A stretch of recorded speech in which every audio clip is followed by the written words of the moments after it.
Hey everyone, it's your girl BF Glenn with DMV'S Barbers. Today I'm interviewing Nickee Blendz. Nikki Blended is a phenomenal woman who is authentic. She's genuine. She's articulate. Just listen to conversation and learn a few things because she drops a few nuggets. So here's my conversation with Nickee Blended on Barber Talk with DMV'S Barbers.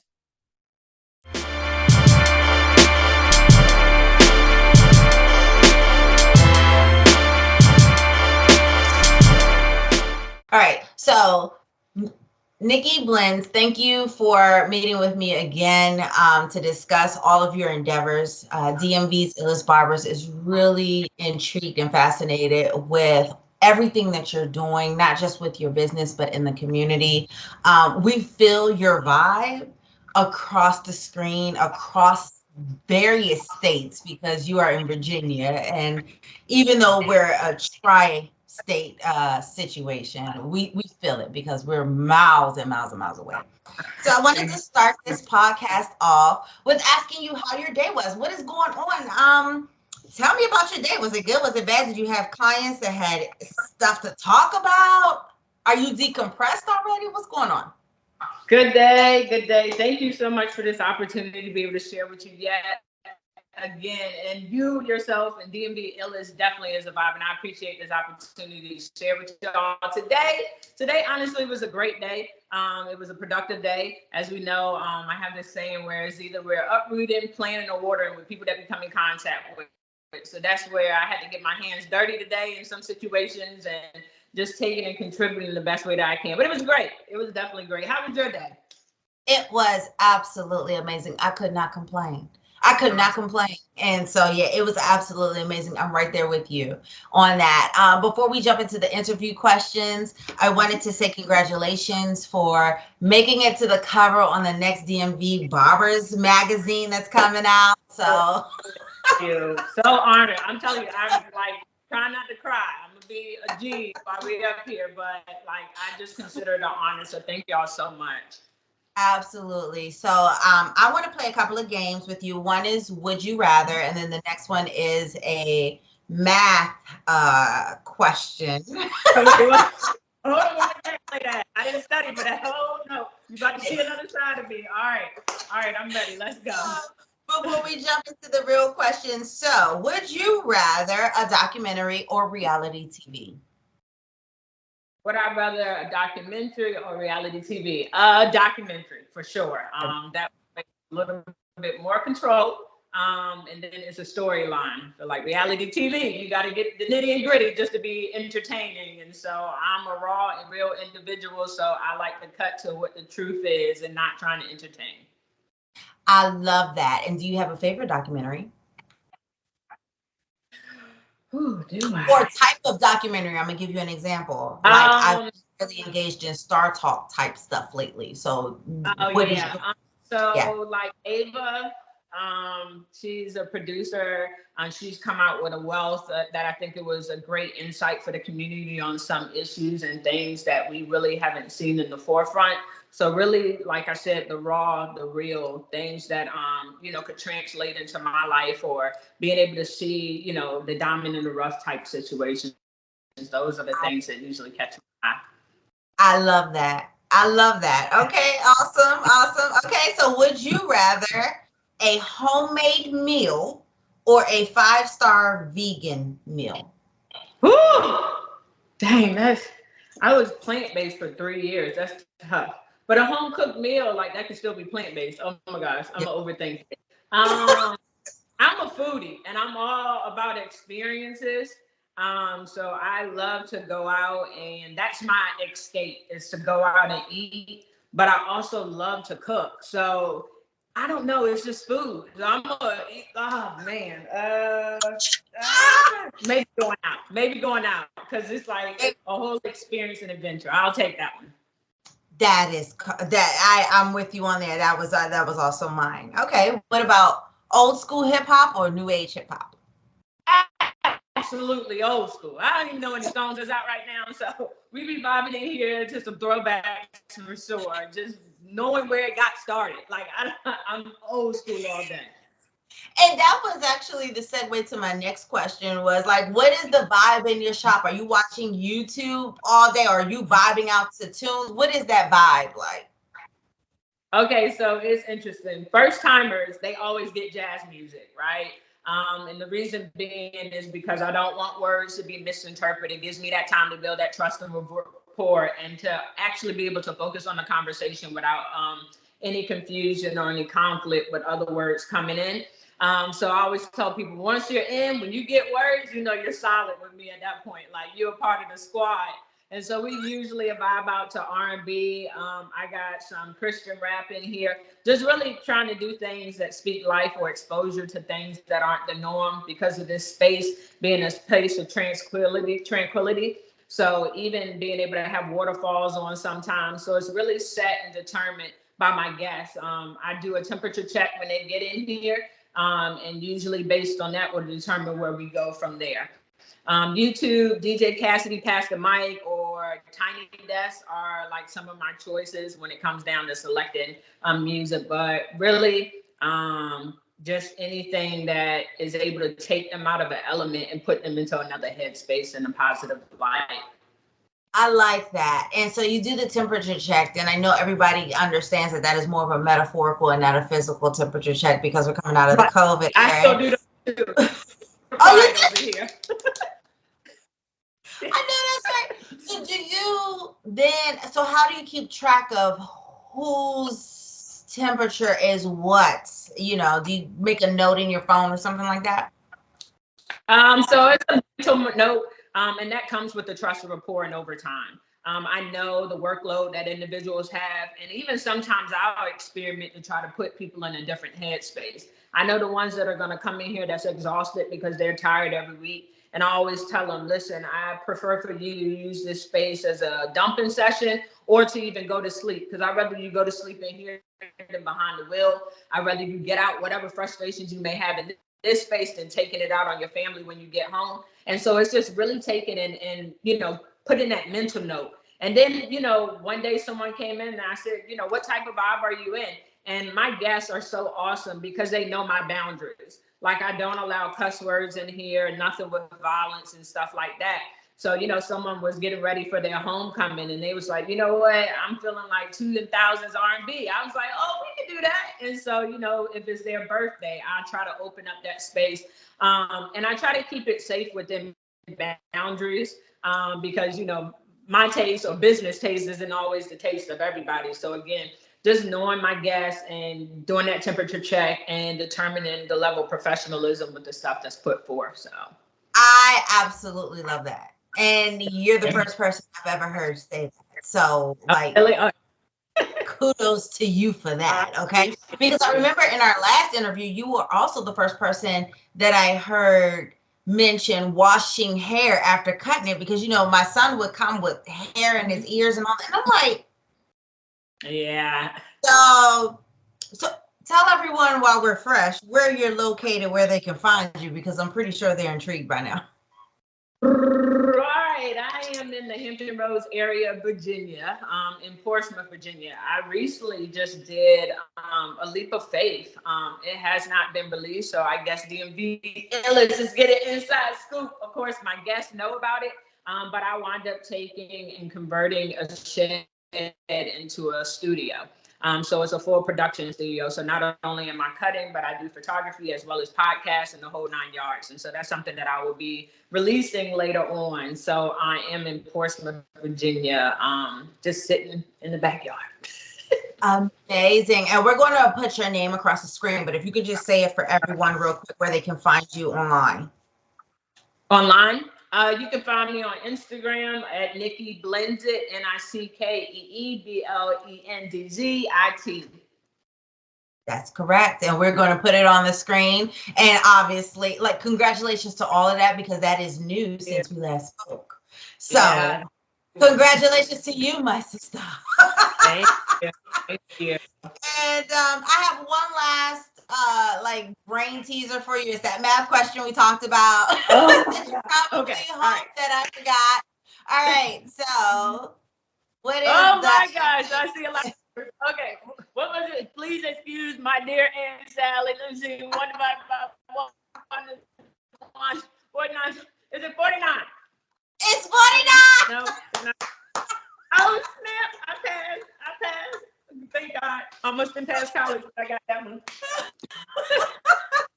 Yeah, because if people read your story in the DMV magazine, they'll know that you have your master's in human resources. You're very educated. So, and the way that you jumped into barbering was because your mother actually used to cut people in the neighborhood their hair, and at 17, you decided to kind of jump in the field, and you've been cutting since 2006. So she's very educated, y'all.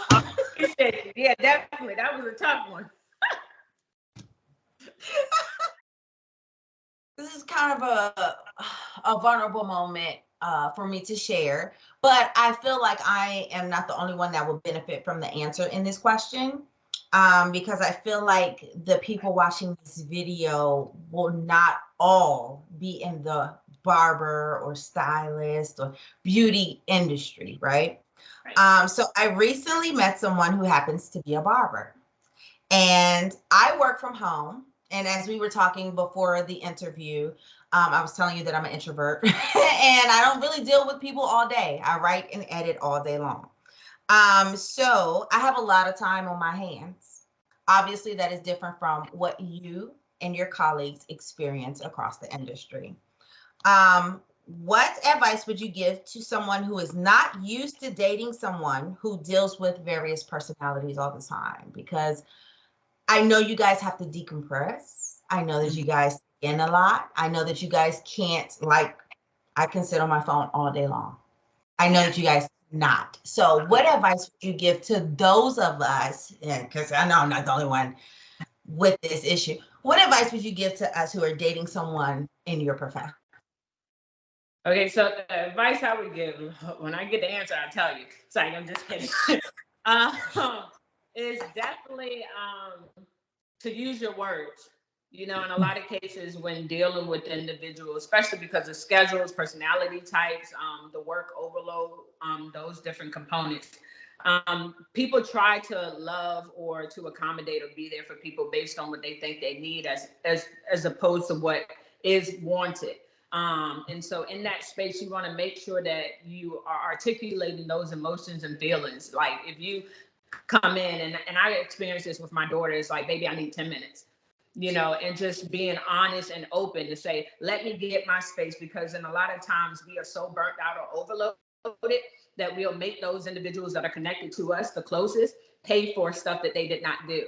So that frustration that, you know, that client that came in threw your whole day off. And so now, you know, being a little bit irritated, or that client that didn't turn in their assignment, so now you can't publish, or that person that, you know, came into a restaurant and shifted your mood, whatever profession you have, get into that space of using your words to be honest and open, to say, you know, I'm not feeling it right now. I don't know what to say, or I'm exhausted. You know, as an introvert myself, I know it may not seem like it because I'm a chatty patty now because it's an interview, but it's like, you know, to pour and to pour and to pour, and to be in a space of serving people. It's immediately assumed that each individual is coming in, taking their time for their personal self. And they don't calculate, okay, she had 9 people that day. And so those are non-personality, non-conversations, non-issues, and so forth that this person has had to carry. And so just being patient with that individual, giving them grace, but just having a healthy line of communication, that it'll be a safe space to say, you know what, I'm out of it. Let me go lay down, whatever is necessary. That would be my biggest piece of advice for someone that may be dating someone that's in a, you know, service-driven profession. I love that answer. I absolutely love that answer. And I think you will help a lot of people in the service industry also understand that they are not alone, like that they do need to take that time and also be communicative with, you know, whoever it is. So I appreciate that. Also, I mentioned before, DMV's Illest Barbers really is enjoying watching you and the way that you're handling your entire platform on and off the stage. You're growing and you're sewing, and they understand that. And so tell everyone a bit about how you ended up connecting with DMV Barbers, and how you feel about being here in this space. You know, the most amazing thing about DMV is that their heart to be there and to support and to market. I can't wait for the day that we all are able to just sit down around the table, and I'm gonna have to try to make that happen soon. Just to be able to fellowship, because it's like, you know, they often say your own people may not necessarily push you the way a complete stranger would. And so one day I, you know, just posting and doing it, and they posted me one day, you know, and when I saw that, I was like, hold on, wait, me? Like, somebody saw my work. And at that time, like Barbershop Connect and some other platforms were like some of the top platforms to be on. And when I saw DMV Illis, it was like, man, you saw me, you know, and I appreciated that. To be, you know, what many would consider to be a underdog or diamond in the rough. And I don't see that as a negative limelight. Like, I want to grow and build. And it was just amazing for a photo of my artwork, you know, to be posted. And from there, they just kept commenting. I would reach out to them, repost it, and all that kind of stuff. And I'm telling you, like, it was all love, like greatly appreciated. And then I wound up getting a message in regards to being featured in the magazine. And it was like, wait, what, me again? Like, what in the world? And, you know, we live in a time where certain people measure your worth, not based on authenticity, but based on what's presented or the image or the face. And so the fact that they saw me when other people wouldn't see me, I'm forever appreciative for that. So that's how that connection happened. That is absolutely beautiful. And thank you for being open to even connecting. There are so many people that I feel are not open, you know, or don't recognize, you know, when someone is trying to really genuinely connect and say, hey, we see you, I see you. Right. So yeah, so thank you for that openness. Okay, so what do you like to do outside of barbering? What does your free time look like? My free time, still figuring that out. It's like, just kidding. This year, a goal definitely is to master that. Yes. So for a few years, I have been honestly in survival mode, trying to reconstruct life, trying to define and build business, and just trying to create a life and a way of taking in, jumping outside of the box, if that makes sense. And so I've said before, I'm a foodie. And so one thing I'm going to do is eat good. So I usually try to go somewhere and try some food that I haven't tried. I got a couple trips that's going to be on my lineup for this year. So really just trying to be present in life. You know, if I had time to share my testimony, it was a lot of dark days. And so now I'm finally seeing light at the end of that tunnel. And my goal and my aspirations is just to take and live the best version of myself, and, you know, spending time with my daughter. That little girl saved my life. And so I feel like I owe her. So in the time that we're able to share together in the core memories and all that kind of stuff, like, that's really what brings me joy in this season in my life, for sure. Amazing. And may I ask, what is your daughter's name and how old is she? Her name is Zary, and she's 9. That's beautiful. Okay. All right. Oh, that's so nice. Oh my goodness. I have a 10-year-old. Oh, wow. So, yes. And he is at this stage of independence, which is great. But it's also, Mom, go back in your room. Like, I'm good. Yeah, for sure. And sometimes it's like, okay, that's welcome. But other times I'm like, man, I miss that little 2-3-year-old that really wanted me around all the time. Yeah, a lot of teachable moments. Definitely. Absolutely. Sometimes it seems as though those in your industry are a bit isolated, almost as if everyone has kind of created their own island, because everybody has their own studio, their own space. And so, is there anyone in the industry that you connect with for inspiration maybe you are following their journey, or perhaps you are mentoring or inspiring up and coming barbers? Definitely. Iron sharpens iron. So in order to get to a certain level, you definitely have to surround yourself with people that you don't desire to imitate, but a foundation of what you potentially can surpass, an individual that you got to prove wrong, somebody that you need to pour into, somebody that's pouring into you, as well as yourself. So those are the 5 connections that I strongly believe that you need to have in any capacity. So yeah, I'm definitely following a lot of people. And what separates individuals from me is those individuals that are reachable, if that makes sense. Because technically on social media, you can follow anybody. But for those individuals that when I shoot you a message, just a couple to name, Alex the Barber, Alex _ the Barber 0411. That's like a barber brother for me. We used to actually cut together. You got Bar the Barber that was out in Delaware. You got Technique. He just got back in the industry. So he's coming back cutting. Girls That Fade. She has hosted a lot of things in the Hampton Roads area, just trying to pour into other female barbers.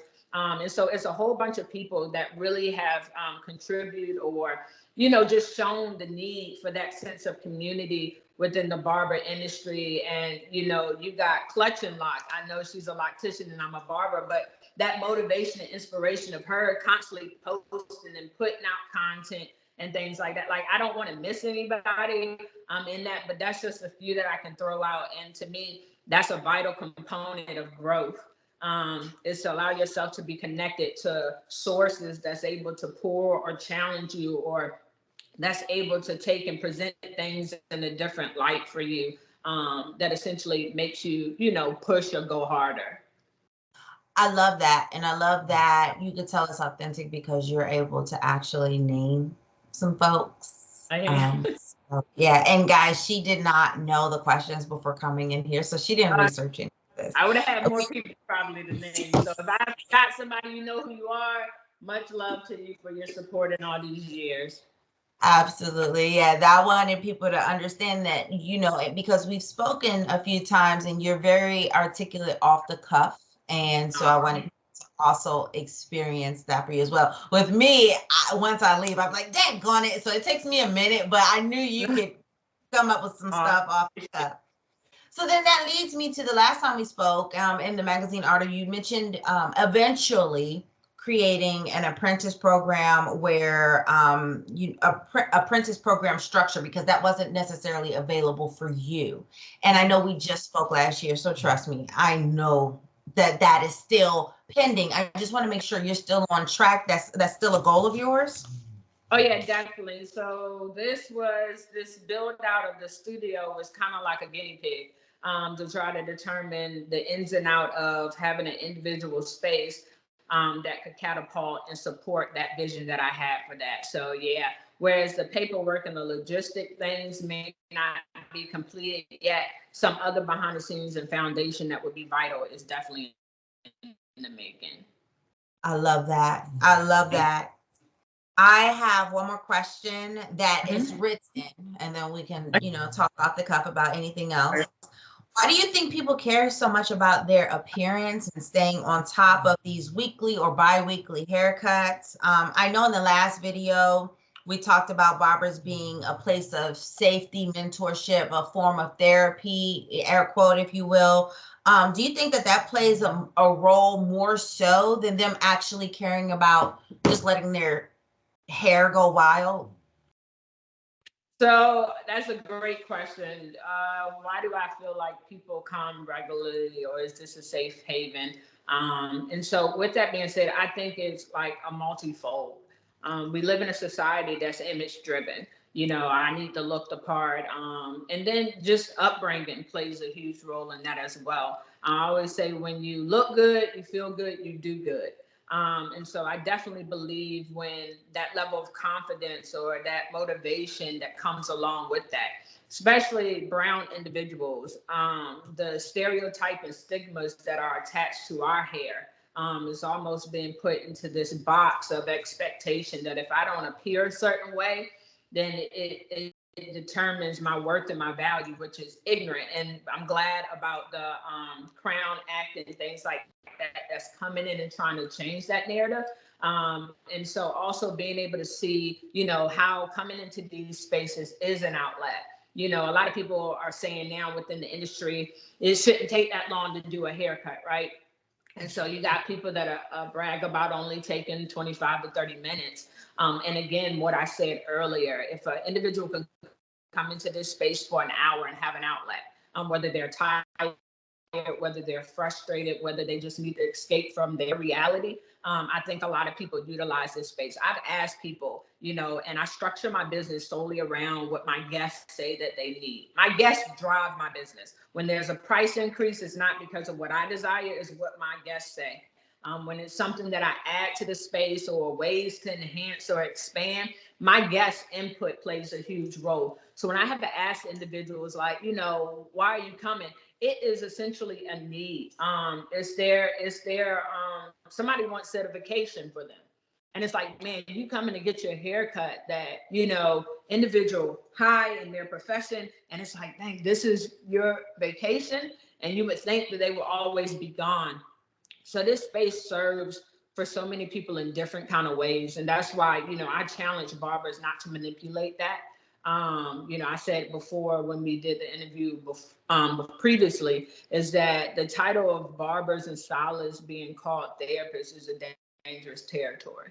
Because that's a misrepresentation. Because just because you have a great conversation doesn't mean that may be a particular thing to help the mental aspect. Though there are red flags, there are things that, people need to really pay attention to, as opposed to just because there's a head nod doesn't mean that something was done. And so making sure that when individuals are coming in, whatever that need is within a healthy aspect, that they're able to receive that. So it really just depends. Some people just like the conversation. You got people that have stuck with barbers and stylists that can't cut, in their eyesight, but they stay because of the growth of that iron sharpens iron in another way. Like this person might have financial, strategies. This person might be a role model, whatever those capacities are, it varies upon, but yeah, I definitely see the spaces being a safe haven, boost of confidence, as well as a space of growth. I love that. I love that. And I just thought of something as you were speaking. You're absolutely right about the labeling.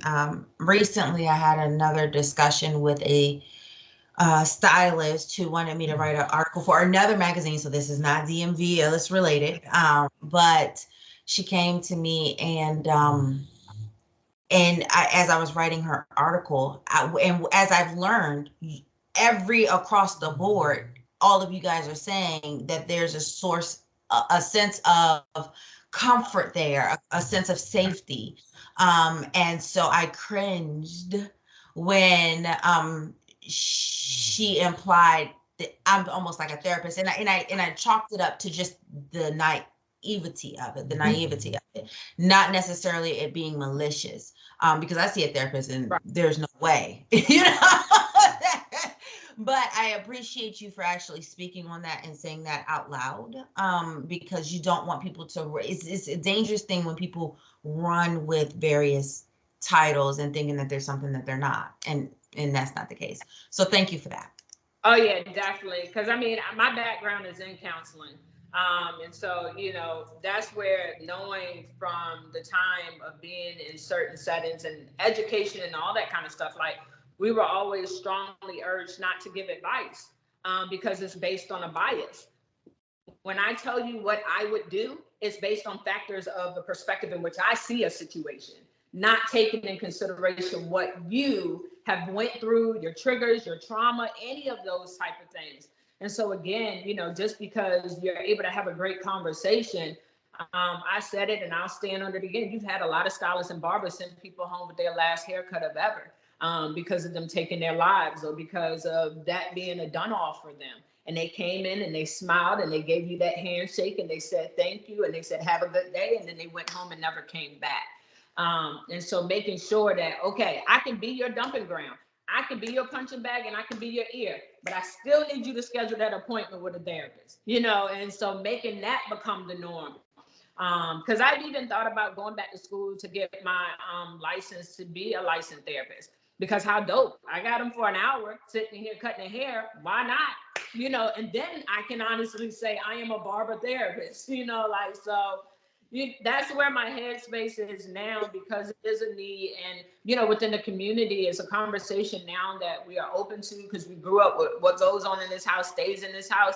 And we can no longer live that way.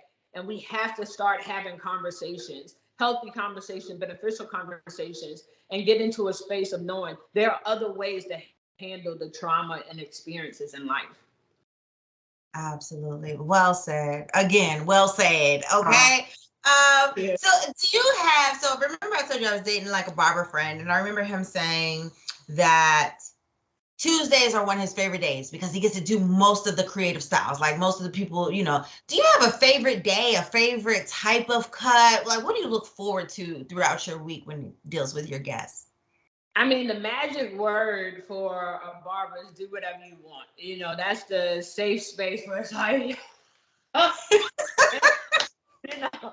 So, my favorite days, I don't know. I mean, it may seem cliche or cheesy, but every day, because it's like a new tackle, a new challenge, a new opportunity, because it's like, okay, what are we going to do today? But definitely when those individuals come in and you've been cutting the same cut, and it's like, I think you need a bust a fade this season. And then they're like, what? Like tonight, I got to do a taper on my one of my guests, Ian, shouts out to you, man. Got to do a taper on him. And we've been doing a drop fade since I've been cutting. When I tell you, I felt like that taper snapped. Like, I was like, yo. And then I had like Mike Don, who's a fitness coach, come in here. He told me what kind of cut he wanted. And it's almost like, man, when you're able to turn them around to that mirror and see their reaction. So I live for that every cut. If I don't get that, it's like, they can't look. It's weird. I'm probably like telling Tia, they are not allowed to look in the mirror while I'm cutting their hair. It's like, when you sit in my seat, you got to trust me. And, you know, it's so interesting because they literally respect that. Like, my guests are solid. Like, Legacy, Experience crew, y'all are the truth. Love y'all to life. They like, she still require a mask and everything. But when they come through that door and they sit in this chair, because I realize I'm not called to cut everybody. And so those that I have been assigned to, I don't take it lightly, but it is a connection that was intended, whether it be for a season or a lifetime. So they, you know, every time I get to see any of them, it's like, okay, how can I take this to the next level? And I'm a type of person, I study cuts. Like, I'll take in, people think those videos and photos are for Instagram and to show off. Yeah, it is. But then part of it is like, okay, let me step back and look at this from a different perspective. Let me see how, when they come back, how am I going to tackle that next time? Or I should have took that fade up a little bit higher. So it's more from a standpoint of studying. So yeah, every day for me, it's cheesy, but every day. That's not cheesy. That's not cheesy. And what is your work schedule like? Is it, so tell, I know people can look it up, but I want people to hear you say, you know, what's your work schedule looking like? Not healthy one. I work about 7 days a week. And so I'm trying to be better. Okay, I will. Don't judge me. And so now in this season, I have said that I am not going to work on Sundays. And that's going to be my day of rest. Mondays, I also am I'm working half of that day. And so for the rest of the day, I work about 12 plus hours a day. Yeah. Okay. Yeah. Okay. I didn't know that. I wasn't expecting that. But more power to you, and I do hope that you can find that balance that you need and that you seek in that, because I know you enjoy doing what you do, but I also know that you need time for you. So I do hope that for you. Yeah. Are you looking to expand? Yes. Well, you mentioned like barber therapists. Are you looking to expand in any other area, products, scalp, anything else? That's coming out. That was supposed to be out last year. That'll be coming out this year. A product line with legacy experience. So that is in production now. And as we speak, definitely trying to figure out when it comes to the spaces, what that looks like and how, my trial and error, being able to be a blessing to someone, to someone else. So expansion, absolutely. Like I said, I'm in the dirt right now. So that's planting, uprooting, and watering. And so just praying that it'll definitely flourish and grow and blossom in a lot of different ways.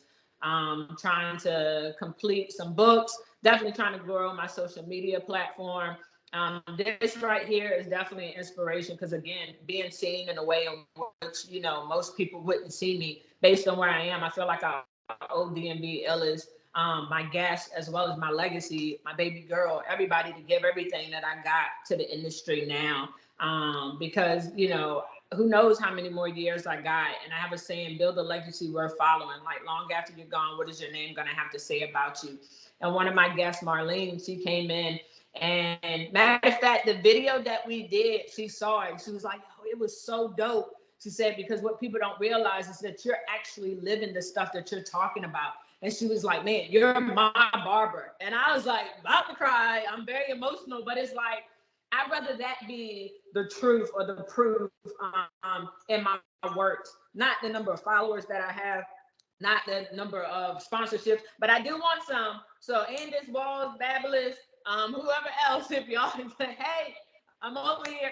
But it's not even, about those aspects. It's me taking it, let my actions to speak louder than my words. And that's like my expansion and my goal and my desire is that it's crazy how many people have my name in their mouths. And I'm like, dang, how you know me? Like, young man that reached out to me about YouTube yesterday and just assisting, he was like, yeah, people were like, why haven't you talked to Nikki? And I'm like, oh, do you see? But let my work speak. And scripture says your gifts will make room for you. And so, every door that needs to be open, it shall. Every connection that needs to happen, it shall. Every investment, every seed that is sown, it shall come to pass. So that's just my expansion, my mindset. What does that say? Let's see. And it shall be done. Amen. Won't he do it?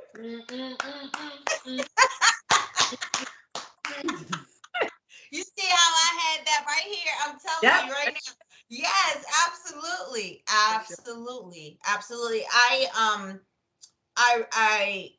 I love that, and I lost my train of thought, but you hit on some things. That's what I wanted to know.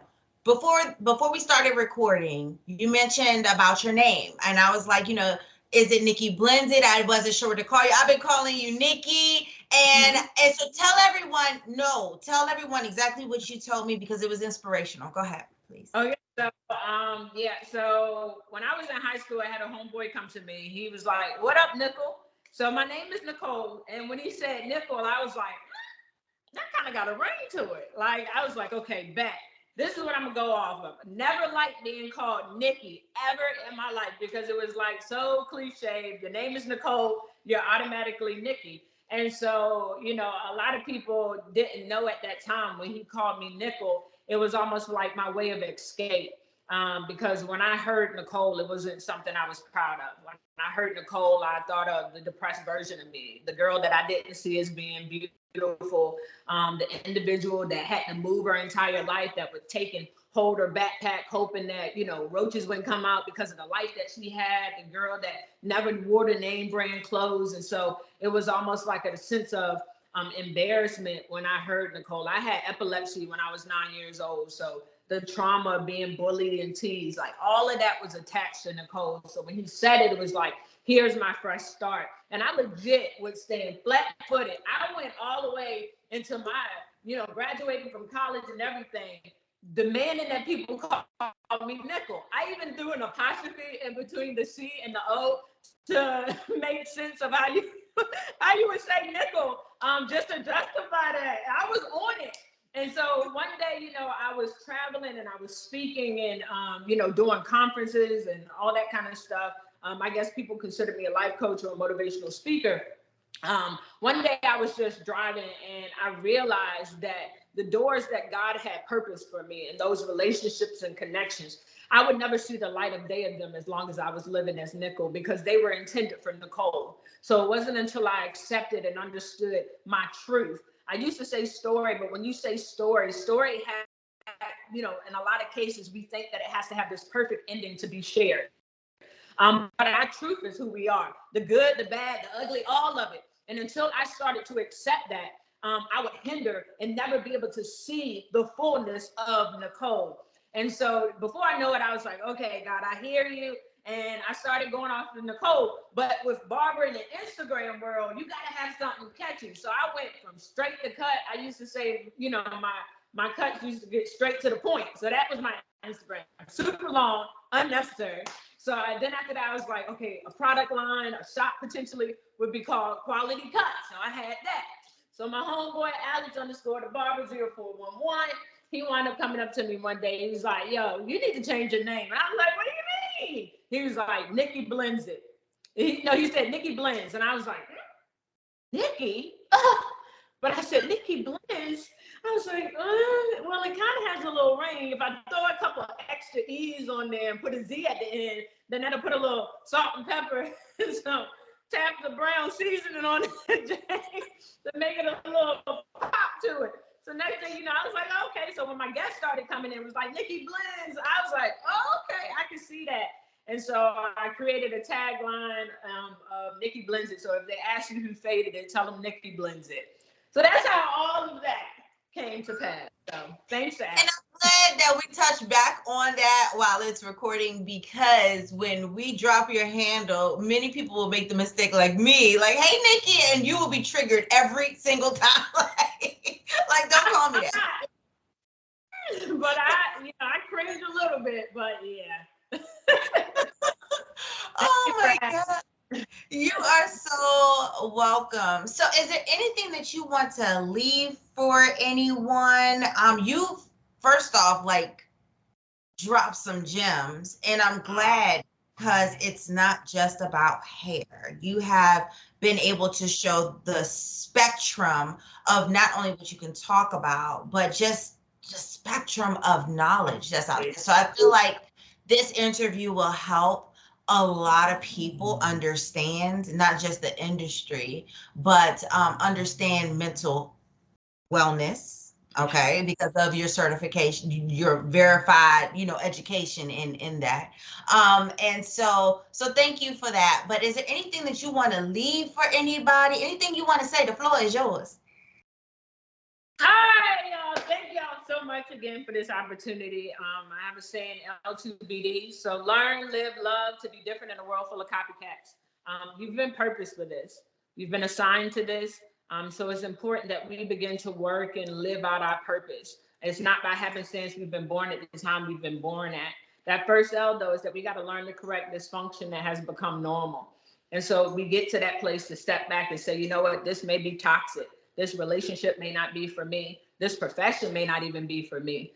And so being honest to say, okay, let me find a positive alternative, and then learning to correct that dysfunction. But in that time, give yourself grace. Because as a 36-year-old, it's 36 years of dysfunction that I'm even trying to correct because my legacy is watching. Secondly, is that we've got to live in our purpose. What good would it be to be a car that sits in a driveway?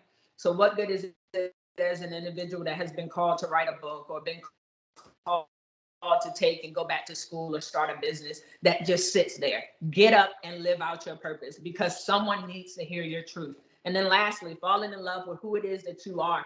So many times we're comparing, so many times we're watching the next photo, trying to be like the next person, but it's only one you. Those Jordans can be mass produced, but you can't. So make sure that you love, so that we're in a place where we're able to pour out and to love others. So that's all. That's it. That's my life. L2BD. That's what I'm doing. That's how I'm living. That's what I'm trying to spread. And that's about it. So we dropping L's in this season. Like L's. Listen, I love it. Thank you so much. I'm going to ask you to hang around. I'm going to stop the recording, but thank you so much.